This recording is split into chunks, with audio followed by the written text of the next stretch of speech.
हरकतों से बात नहीं आती है। वकील साहब, आप बार बार संविधान की बात कर रहे हैं, फंडामेंटल राइट्स की बात कर रहे हैं। ये सरकार तो संविधान को मानती नहीं है। इस सरकार के राज में तो संविधान जंतर मंतर पर जलाया जाता है, तो आप कैसे कह सकते हो कि संविधान की बात नहीं? मैं तो संविधान की बात कर रहा हूँ क्योंकि संविधान फॉर्मली रूप से भी खत्म नहीं किया। और ये बात जो आप कर रहे हैं बिल्कुल सही कर रहे हैं। ये इस देश की जनता को सोचना था।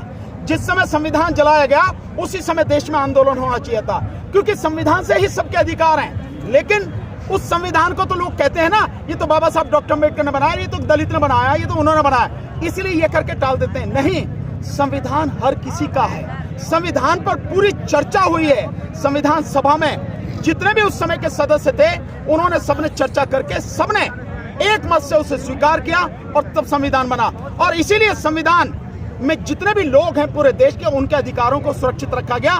मूल अधिकारों में जो हैं, बीजेपी लोगों को सोचना है कि अगर तुम अपने अधिकारों की रक्षा नहीं कर सकते तो सरकार तो भैया उसका गलत इस्तेमाल करेंगे। बीजेपी के बड़े नेता अनंत कुमार हेगड़े, उनकी कई बार स्टेटमेंट आई और फिर उन्होंने रिपीट किया है कि हम तो संविधान को बदलने आए हैं। संविधान सुरक्षित नहीं, किसान सुरक्षित नहीं, दलित सुरक्षित नहीं, मुसलमान सुरक्षित नहीं। सुरक्षित क्या है इस देश के अंदर? नहीं, कोई सुरक्षित नहीं है। इसलिए आंदोलन है और ये आंदोलन धीरे धीरे जन आंदोलन बन रहा है। अब इसके बाद में निश्चित रूप से बहुत कुछ सुरक्षित होगा, इसीलिए है। और जो संविधान को बदलना है उन्हें ये ध्यान रखना चाहिए, अनंत हेगड़े हो या कोई भी हो, संविधान बदलेगा या नहीं बदलेगा ये तो बाद की बात है। लेकिन अगर जल्दी से जल्दी मोदी जी ने ये कानून वापस नहीं लिए तो मैं दावे के साथ कह रहा हूं, आने वाले समय में सरकार जरूर बदल जाएगी। ये लड़ाई कानून बदलने की है, सत्ता बदलने की है, व्यवस्था बदलने की, अभी तक ये क्लियर नहीं हो पा रहा है। नहीं, ये लड़ाई इस देश को कुछ जो लोग हैं इसको लूट रहे हैं, या कुछ लोग इस देश को हिंदू राष्ट्र की घोषणा करने के लिए जो तैयारी कर रहे हैं, जो उनके दिमाग की गंदगी है, जिसे थोपना चाह रहे हैं, देश पर लादना चाह रहे हैं और पूरे देश को तबाह करना चाह रहे हैं, उन लोगों से इस देश को बचाने के लिए इस देश की आजादी की दूसरी लड़ाई है। और जब आजादी की लड़ाई होती है तो उसमें बहुत कुछ सही होता है और जो गलत है उस बहुत कुछ गलत को साफ किया जाता है। एक बड़ा सवाल उठता है, जब देश के अंदर दलित आंदोलन करता है तो नक्सली और माओवादी, मुसलमान आंदोलन करता है तो पाकिस्तानी, किसान आंदोलन करता है तो खालिस्तानी। ये 90% जनसंख्या जो है देश की, ये खालिस्तानी, पाकिस्तानी, नक्सली, माओवादी। फिर ये जो 10% लोग बसते हैं, ये राष्ट्रभक्त कैसे? वो राष्ट्रभक्त है ही नहीं। वो तो कह रहे हैं अपने नहीं, उनका क्या मतलब सर्टिफिकेट बांटेंगे वो? मतलब जैसा मन में चाहे ठप्पा लगा कर रख लो, मेरी सर्टिफिकेट है, जैसे मोदी जी की वो दिखाते रहे, मैं डिग्री दिखाते रहे, मैं गृहमंत्री दिखाने में। देखिए, वो कुछ भी कर सकते हैं क्योंकि आज सत्ता उनके हाथ में है। सोचना लोगों का है, 90% लोगों को सोचना है। सरकार कुछ नहीं होती है, शासन प्रशासन की कोई ताकत नहीं होती है, बशर्ते जनता अपने अधिकारों को समझे और अधिकारों को समझने के बाद में उनको बरकरार रखने के लिए, उन्हें सुरक्षित रखने के लिए सही समय पर सही आवाज उठाए, पूरी मजबूती से उठाए।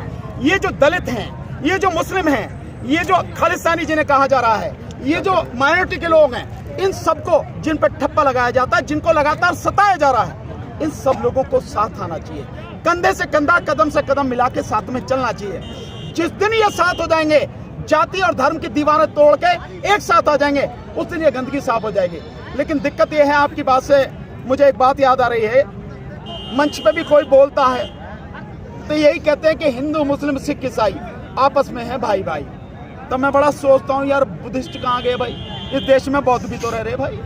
मैं सोचता हूँ जैनी कहाँ गए भाई? जैन भी तो रह रहे यहाँ पे, या सिख भी रह रहे भाई, या पारसी भी रह रहे भाई, और कहाँ गए? तो लोगों को ये नारा बदलना चाहिए। दूसरा, जो हिंदुस्तान की बात करते हैं, ये देश हिंदुस्तान नहीं है, ये देश भारत है। संविधान में भारत डिक्लेयर किया गया है, इसलिए हमें बीजेपी की आरएसएस की भाषा नहीं बोलनी, क्योंकि वो हिंदू और हिंदुस्तान की बात करते हैं। हमें भारत की बात करनी है। और जैसा बाबा साहब डॉक्टर अम्बेडकर ने कहा था, मैं प्रथमतः भारतीय हूं और अंततः भारतीय हूं, यानी पहले भी भारतीय हूं और आखिर में भी भारतीय हूं। जब हम भारतीय बन के सोचेंगे, अपने अधिकारों की रक्षा करने के लिए इकट्ठे हो जाएंगे, तब ये सारी गंदगी साफ हो जाएगी। और ये करना पड़ेगा, नहीं तो एक एक करके सब पिटेंगे। तो जो आपको लगता हो पिटना हो तो पिटते रहो। घर पड़ोसी का जल्ला है, आप आग बुझाने मत जाओ, आपके घर में भी आग लगेगी। अगर आप आग बुझाने जाओगे, निश्चित रूप से आपका घर सुरक्षित हो जाएगा। इसलिए सारे लोग इकट्ठे हो जाओ और जो असली गंदगी है, जो मैं कहूँ कि कोड़ है इस देश के लिए, जो कोड़ है, इस कोड़ को, इस गंदगी को साफ करो। इस आंदोलन का क्या भविष्य देख रहे हो बहुत सरकार? बढ़िया भविष्य। इस आंदोलन का भविष्य स्वर्णिम भविष्य है, स्वर्णिम अक्षरों में लिखा जाएगा। और इस आंदोलन से किसानों के जो कानून है ये तो वापस होंगे। एमएसपी कानून बनेगा ही बनेगा। आने वाले समय में ये जो गंदगी मैंने कहा ना कि बीजेपी आ रहा से ये पूरी गंदगी साफ होगी, सरकार साफ होगी। जो आज समझ रहे हैं कि तुम जो चाहोगे कर दोगे, उनका नामो निशान मिट जाएगा, पता भी नहीं लगेगा। इस आंदोलन का भविष्य बहुत अच्छा है और मैं मानता हूं उसके बाद, आंदोलन के बाद देश बहुत तरक्की करेगा। अच्छे लोग राजनीति में आएंगे। मैं अभी भी कहता हूं अच्छे लोगों को राजनीति में आना चाहिए। अगर राजनीति की गंदगी साफ करनी है तो 26 तारीख अच्छे लोग राजनीति में आएंगे और उसके बाद में ये राजनीति भी अच्छी होगी। हाँ बिल्कुल, आप ईवीएम की जो बात कर रहे हैं। 26 तारीख को जो किसानों ने ट्रैक्टर परेड का ऐलान कर रखा है, पुलिस से अभी बात नहीं हो पा रही है। पुलिस इजाजत देने के मूड में नहीं है। सरकार हाथ कीजिए, सुप्रीम कोर्ट का आपको बता दें क्या कहा है।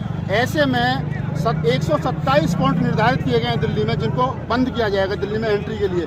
आपको नहीं लगता कि पुलिस के साथ टकराव, एक तरफ मतलब खून खराबा हो सकता है, देश की छवि खराब होगी, आंदोलन में टकराव होता ही है, इससे कभी इनकार नहीं किया जा सकता।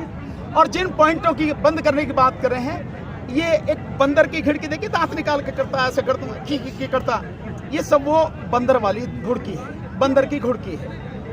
इस पॉइंटों को बंद करने से एक भी किसान और कोई भी किसान लीडर डरता नहीं है। और पहले ही हाथ जोड़ के बताया जा चुका है कि हम शांतिपूर्वक परेड करेंगे मींस करेंगे।